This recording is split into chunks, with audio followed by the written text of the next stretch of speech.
Welcome back to the TrailBLAZER pod. Today we're talking to Andrea Goldstein, who served in the U.S. Navy for 7 years and is currently in the Navy Reserves. She is an award-winning writer and co-author of 3 books. She has led some major transformations in U.S. government institutions and continues to be an advocate and trailblazer. In this episode, we reflect on her family history and how being a Jewish woman has impacted her choice to serve. Let's dive in. Hi, Andrea. Welcome to the TrailBLAZER pod. I'm so excited to speak to you because I'm a little bit of a stalker, and I read about you in AJC when they did the little profile on you back in, I think it was May, and I interned at AJC, so I follow all their stuff. Amazing. And I want to talk to this woman, and it was before the podcast even existed. So I'm so grateful to be speaking with you today. Thanks so much for taking the time. Yeah, thanks for having me. So in this article, you talk about the profound sense of gratitude at the U.S. for providing safety and an opportunity for your family before the war. So I'm really curious, how did Jewish history play a role in your life growing up? Yeah, absolutely. That's a great question. So I think there's something unique just as Jews because we're named after people who in our family who've died. So we're born with our family's history in our names. So I knew who I was named after. I'm named after my great grandmother, Anna, who is in this picture over here. Oh, wow. I think she's just off camera, but the ancestors are back here. That's amazing. And my middle name is for my grandfather who passed away before I was born. And then I have my dad's last name. So I have 3 family names. And so I knew that history. And so I knew who my mom was named after. I knew why I was named after this grandmother and not that grandmother, because I have a cousin who's a little bit older than me. So she's named after the other grandmother. Yeah. And you hear their stories through that. My grandmother and her sister still spoke Yiddish to one another because they grew up speaking Yiddish. Do you speak Yiddish? I don't speak any Yiddish. Okay. I know some words just like, I'm fluent. Amazing. I wish I were. love It's it. such a great language. And so I've picked up more and more over the years, but I can't actually, it just borders. On my father's side, though, my grandmother, Marianne, came over in 1939 fleeing the Nazis. She was born in Germany. So she made a career as a keeper of books. She was a reference librarian, and she was very involved in Holocaust memory preservation. So she gave a lot of talks. She ended up writing still unpublished memoirs that are actually really an annotated bibliography and archive that I wrote an article in the New York Times in January of 2020, right after she passed away. I started writing it actually while she was still alive, but it came out after she passed away, where I was able to use that to talk about her story. So, I mean, constantly family stories are coming up, whether they're at Jewish holidays or at secular holidays like Thanksgiving, where the whole family's together. It's so cool. I actually read the article that you wrote about your grandmother, and I just found it interesting because I think after October 7th, a lot of us decided to speak up about our Jewish history and our grandparents, but it was cool to see that you've been kind of talking about this for a much longer time. And I'm curious how your family's story influenced your decision to join the Navy. So I think there's a big part of it, which is that there's the Jewish values of Tikkun Olam, which are really important to me, of repairing the world and making the world a better place. For me, wearing the uniform of the cloth of my nation, the uniform that I wear, was a very clear way to do it. There are many, many valid and important ways to serve. For me, that was the pinnacle of it. And you take an oath to support and defend the Constitution, and the First Amendment of the Constitution, which protects freedom of religion, which its origins are actually in the religious freedom law that Thomas Jefferson, when he was the governor of Virginia, established with the Jewish community in mind. Wow, I did not know that. Yeah, there was a lot going on in the U.S. with different Christian communities, but the Jewish community was a very big part of it. And there's a letter, that George Washington wrote to the community. I believe it was in Touro Synagogue in Newport, Rhode Island, which was, to each man under his own vine and fig tree. So it's not an accident that the First Amendment supports the Jewish community. There's actually some deliberateness where the Jewish community was actually in mind with the First Amendment in the Constitution that I have taken an oath now probably more than 30 times between, Wow. many times between my various, iterations Yeah. of my career, to support and defend. I have a very strong identity as an American Jew, and having those two things, those two identities together very much motivated my desire to serve in the military. I don't really come from a military family. My grandfathers all served in World War II. I actually learned a lot more of the history after I joined, where Really? because of my service, they started talking more. So my grandfather and great uncle both served in the Navy and were at my commissioning in Newport, which is apparently where they did boot camp. And Oh my so God. I was suddenly Full learning, circle. learning all of these stories that they'd never talked about after I had made this Wow. decision. Yeah. That's really cool. So I have two questions about that. One, why the US military instead of like the IDF? And then specifically, why the Navy? Yeah. I'm an American citizen. I'm American. I'm Mm-hmm. not Israeli. I feel very connected to Israel. I have a lot of friends in Israel. I have many friends who've chosen to go serve as lone soldiers. Yeah. But I'm not Israeli. Mm-hmm. That's why, I was very clear. My identity is as an American Jew.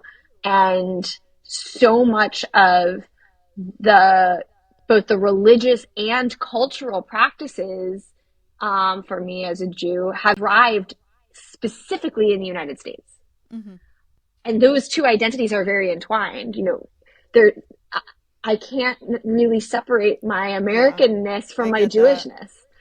Yeah. Fun fact, I was going to join the military in college. I was going to join the Marine Corps actually. Amazing. And I got this question a lot as well. Mm-hmm. I love that the way you're Yeah. explaining it is, yeah, like the Yeah. history of your family coming here. This is your country.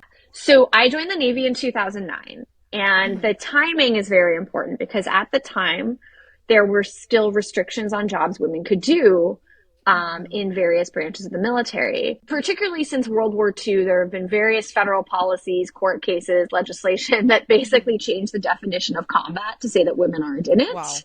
Yeah. And really the very last one was in 1993, which was the ground combat exclusion ban, which permitted women to serve on combatant ships and aircraft. There's a reason why there are more four-star admirals and generals. The Navy and Air Force in general have more women wearing stars, and it's directly connected to that because women can do the core competencies of what their military service do and have Interesting. since 93, Wow. when those women were very junior officers. There was that, and also in the Navy UK, when I came in as an officer, my contract said what job I was going to be doing. Mm-hmm. I did strongly look at the Marine Corps, and I was leaning very heavily towards the Marine Yeah. Corps because they have I say this affectionately, they have a great propaganda machine. They do. Right? They really but do. but Marines, they have a very strong culture of doing hard things and Yeah. going towards the sound of chaos, and that resonated with me. Mm-hmm. I had a close friend at the time who is Jewish, who was in the Marines, and he said, "You really should look at the Navy. They have all jobs open to women. I think you'll be very frustrated with the sexism in the Marine Corps." Wow. And in addition, the Marine Corps, as well as the Army, and I actually think the Air Force, I think all of the other Really? branches, you didn't know what job you were going to do coming in. And Yeah. when the Army and Marine Corps are blocking women from Mm-hmm. doing jobs, that means your ability to do a job that you want to do is going to be even more limited. So I could Yeah. have gone into the Marine Corps wanting to be an intelligence officer and then find out I was going to be being like an adjutant, which is, a really important job that I didn't want to do. Yeah. So the Navy had all jobs open to women. I knew what job I was going to get to do when I went in, and I was probably going to be stationed on a beach. Well, can't complain about that. So I joined the Navy. I got stationed in San Diego. I, came in as an intelligence officer. My first tour was on a ship that served That's with so Marines. cool. I found out. every single tour I've done has basically Was been it alongside Marines. So I got to do that that. life is And funny. my partner's a Marine. So Oh, wow. yeah. And then I got to serve with SEAL teams. I got to do all of these things specific that I wouldn't have been able to do in other branches of service because I chose the Navy. Actually, it was a way cooler story than I expected. Thank you. So, is it true that your family was not initially supportive of your choice to join the military? No, it was something that was not well understood. I would say, in general, highly educated communities, and then also the Black community have a lot of Vietnam era related hesitance to the military. I certainly do when I joined for different reasons, for very connected reasons. African American community, a lot of it was about being taken advantage of, being, pulled into the military because of lack of access to education and poverty, which is a very, very good reason to be suspicious of the military. The community that I came from, there was very much in the Vietnam era, which was my parents' era. Military was where you went if you couldn't get an education or if you were politically motivated in a way that we weren't necessarily aligned, which was not what the military was. The military hadn't been like that even when I joined for 20 years. But if you don't know anyone who served, if you have no interaction with the military, Like no frame of if you have no reference. frame of reference, how are you going to know that? The military itself was also, especially, this is like still the height of two wars where they had no problem recruiting. So they're not putting in any effort to recruit from like coastal elite city, coastal elite, from like, from coastal cities where they already don't have, when it's very easy for them to recruit from other parts of the country. Right. So there's also like no footprint of anyone trying to debunk those myths. I didn't meet that many people from New York City in the military, but I did, meet plenty of people who had total diversity of socioeconomic, educational backgrounds, people coming to the military, both officer and enlisted, for completely different reasons. The enlisted force is incredibly educated. It's actually probably the biggest myth that I hear. There are a lot of enlisted. When I was on active duty, I met most of my sailors had some college. Many already had bachelor's degrees. In the reserves, most of my sailors have master's degrees or are like working on an advanced degree. Yeah. So my family didn't understand it. And it's scary. It's like your daughter saying that they're going to go to war. We were like, right? So, and once they knew I was serious, and they kind of let it be. I mean, they were very proud.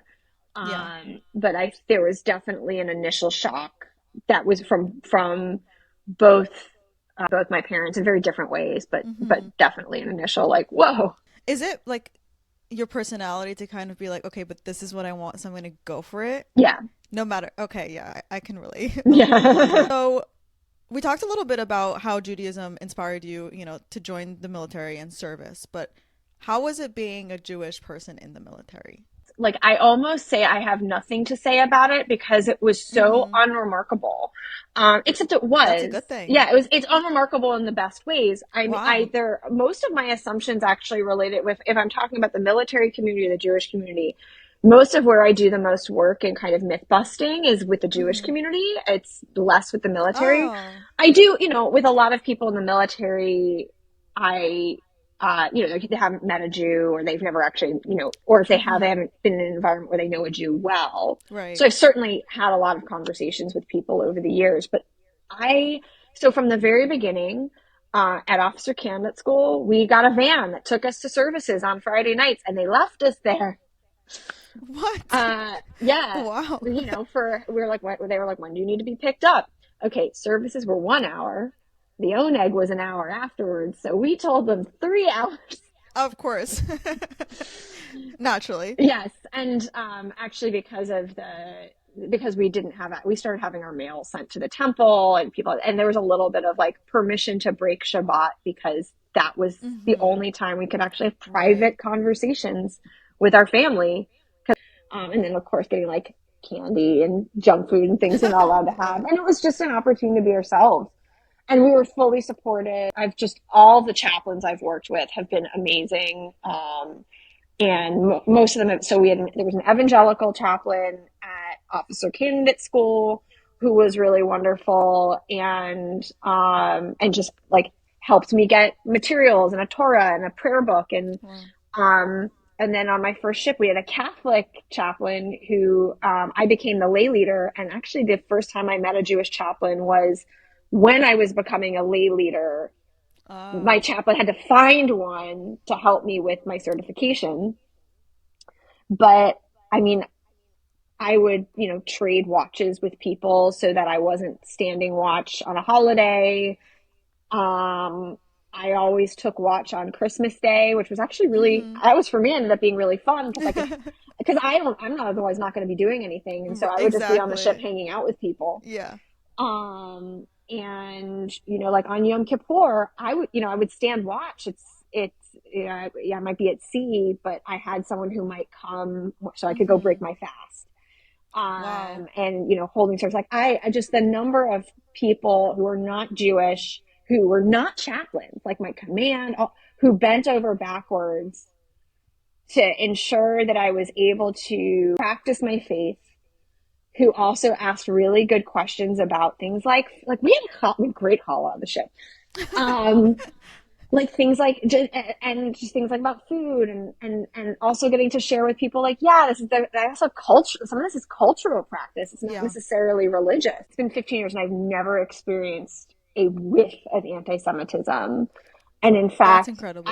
what I've experienced, I would say pro-Semitism, and not even necessarily it's connected to it was just very much like curiosity and enthusiasm and excitement because it's a representation of the diversity of our force.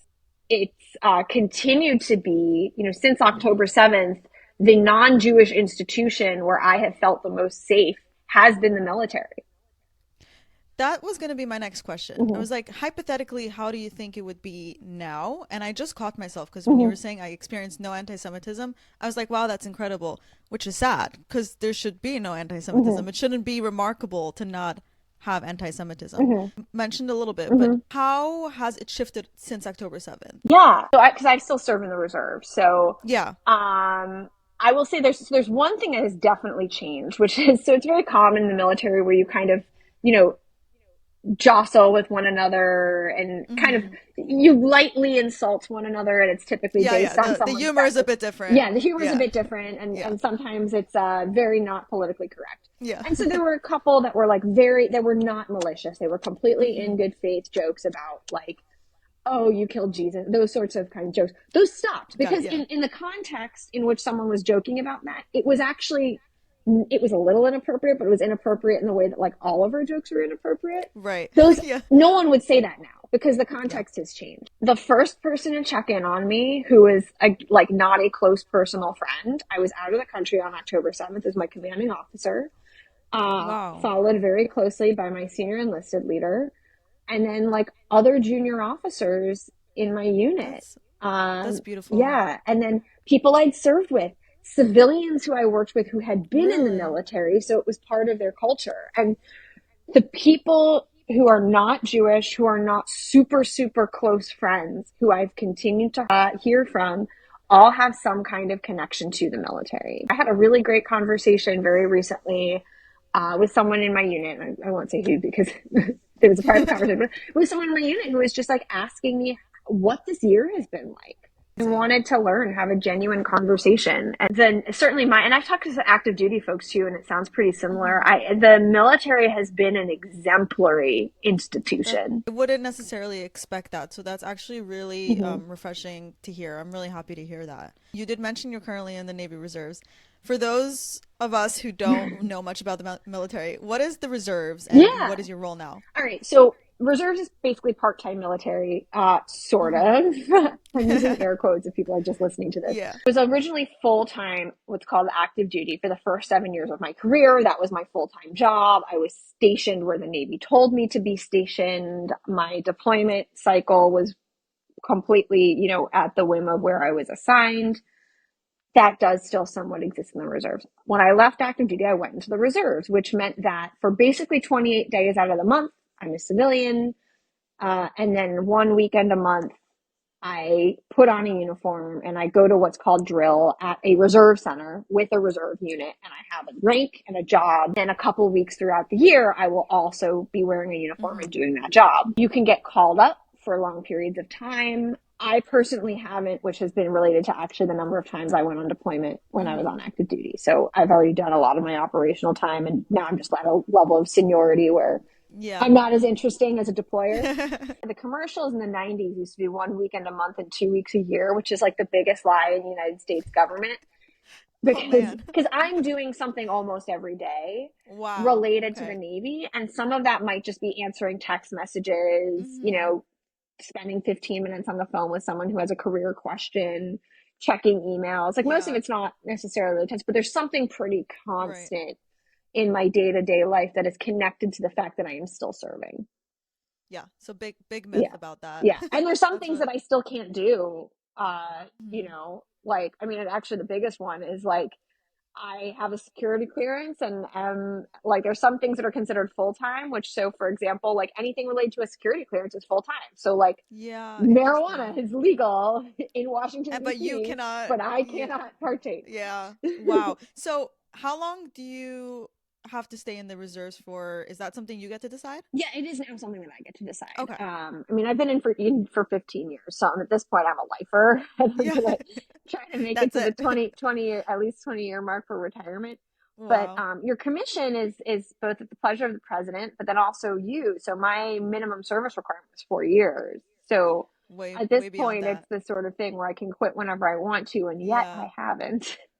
So again, hypothetical. If you were this young girl coming out of high school or whenever you joined the military, October 7th happened, the world's changed.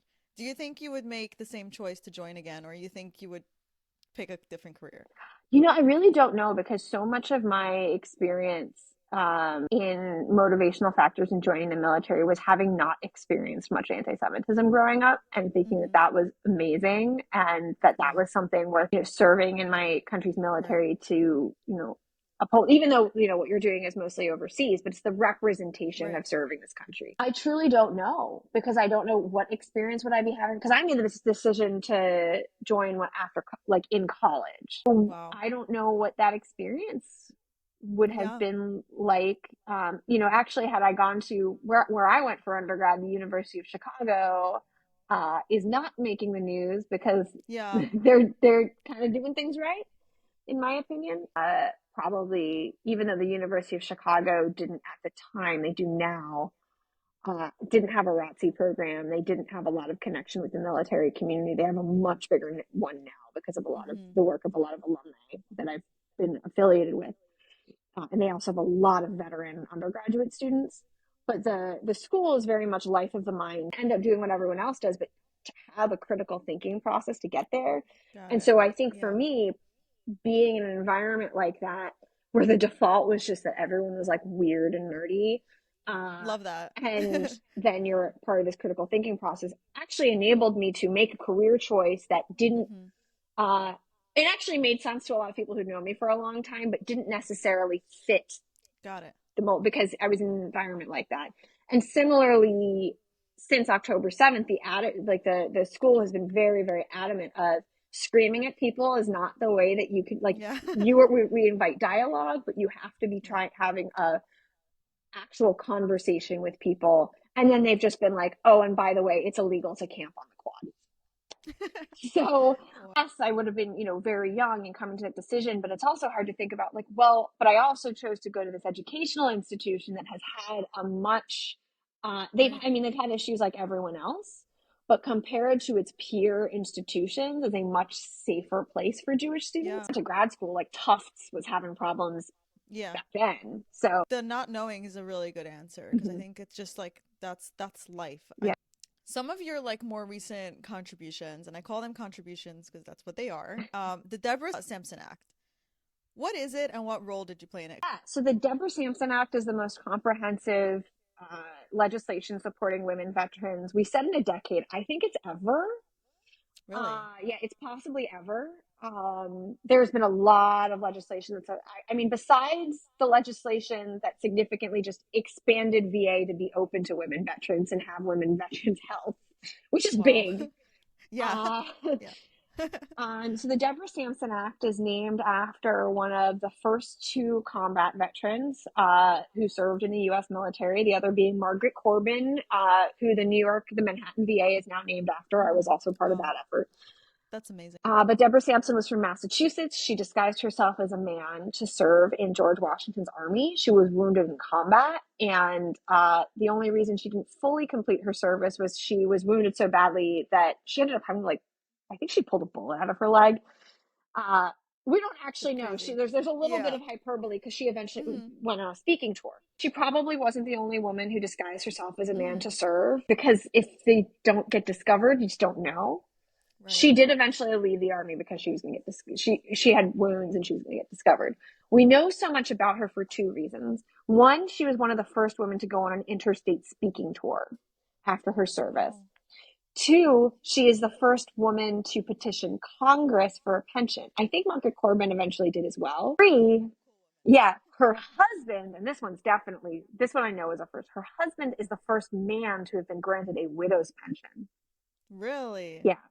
Wow, a And lot of firsts. yes, and so there are also congressional records Hmm. of this.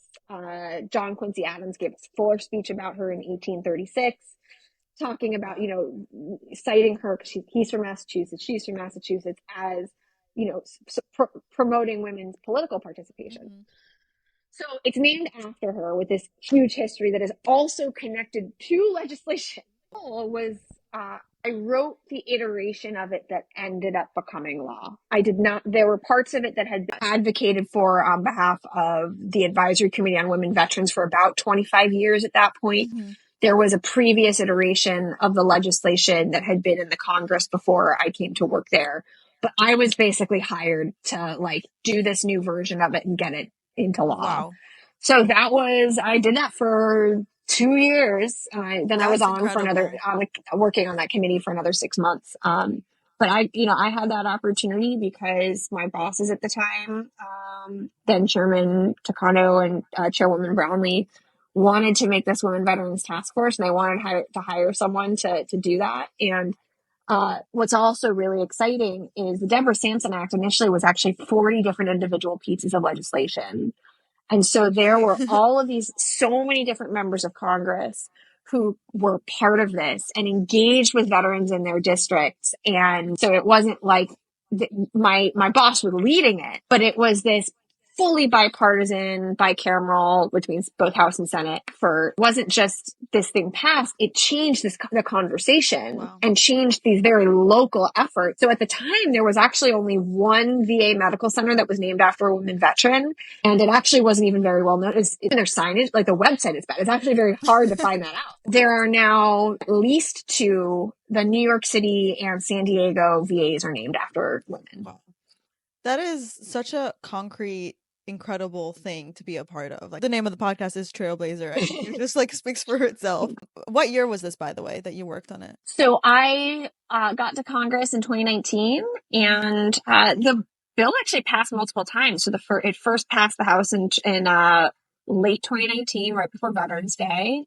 And then it passed the Senate on my birthday in 2020, Oh, so December 9th. love that. And then it was signed into law on Air Force One on January 5th, 2021. Wow. Yeah. What a process. Mm-hmm. Another thing that kept coming up was your work with combating sexual assault and Mm-hmm. sexual harassment.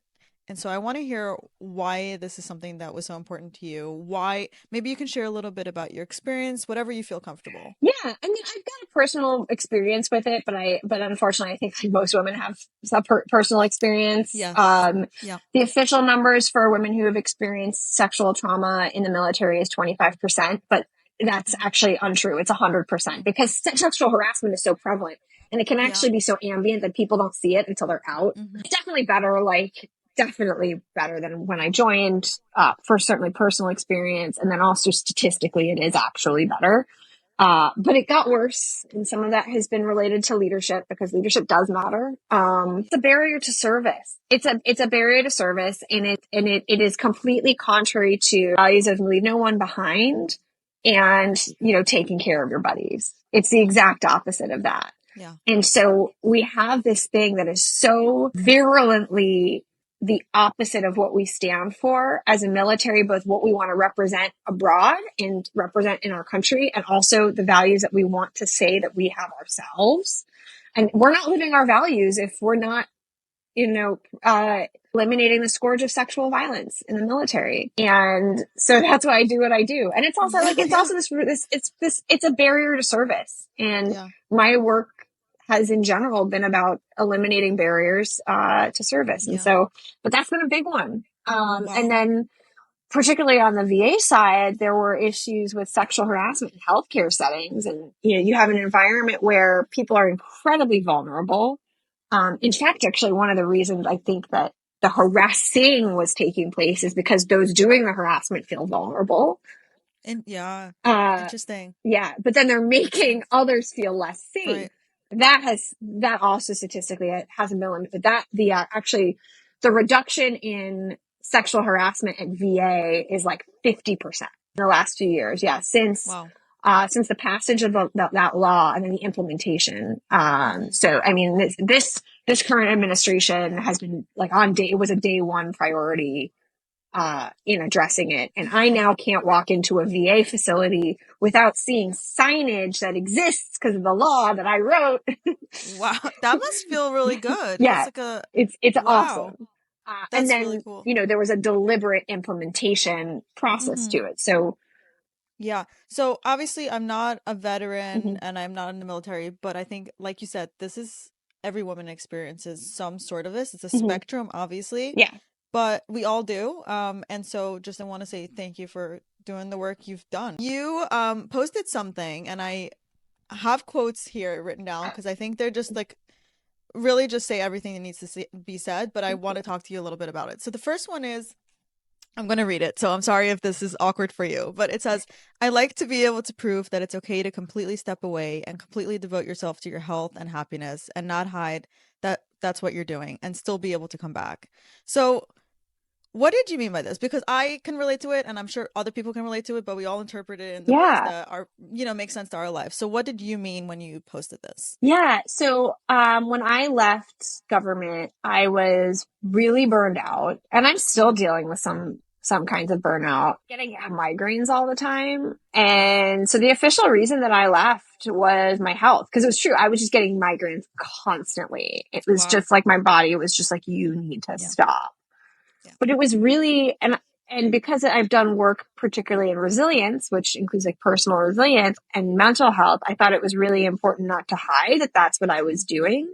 But that still is a really scary thing, because even though it is illegal to be discriminated against from a hiring decision for like a disability or for health reasons, people still do still have biases. And so, even now, like I still have some nervousness about, will people think of me as being not as reliable because I did that? And I don't think that's the case, but we all have that kind of voice in our head. Absolutely. Yeah. But so much of the way that I've tried to lead has just been through like especially because I've had jobs and opportunities that are pretty unique, has been through, has been experiential, sharing my own experience, knowing that I've had an experience encounter with an institution that's doing something that could be improved. And so that's really what I meant. It's like, I'll be back at some point.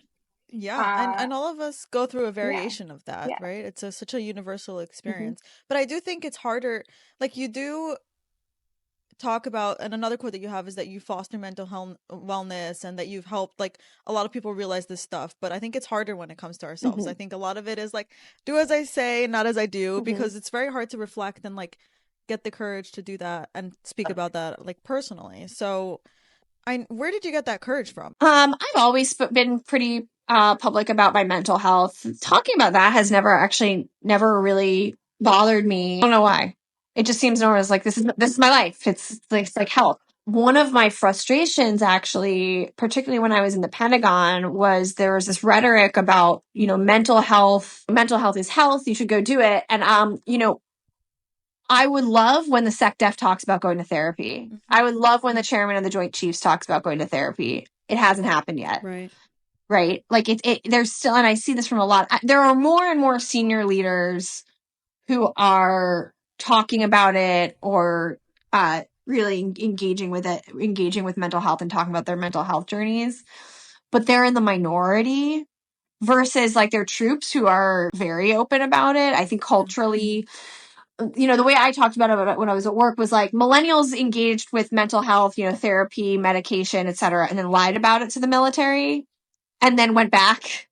Whereas the younger folks are completely comfortable, probably might have even had some diagnosis in high school, completely comfortable with it. So there's also just like a higher uptake. But the rhetoric in general was mental health care is great for you. Okay, but what about me? I would love to hear more leaders talking publicly about their mental health journeys. And so I've tried to model that. Sometimes it feels like oversharing and sometimes it might be. Sometimes leading is leading imperfectly. And I think even in those points where I am oversharing, I think the intent is understood. Yeah. As like a reader of your LinkedIn, I think I find it so powerful. Back to trailblazing, I think we need more people who are actually showing people who are, by the way, like when I look at your LinkedIn, I'm like, this woman is incredible, right? And you almost seem like hard to reach. So I think when we have women like that are bringing it back to very human, like, hey, I'm still human, I'm still going through these things and I can still achieve all the things that I'm doing. I think that is very, very inspiring. So to turn it back on you, how I end the podcast is I ask all my guests what being a trailblazer means to them. So what does being a trailblazer mean to you? Being a trailblazer means that your responsibility is to deal with all the nonsense so that the people behind you can just do their job. Love it. So well said. Andrea, thank you so much for joining me today. I was inspired by you before. I'm even more inspired by you today. I'm really excited for everyone to hear a little bit more about you.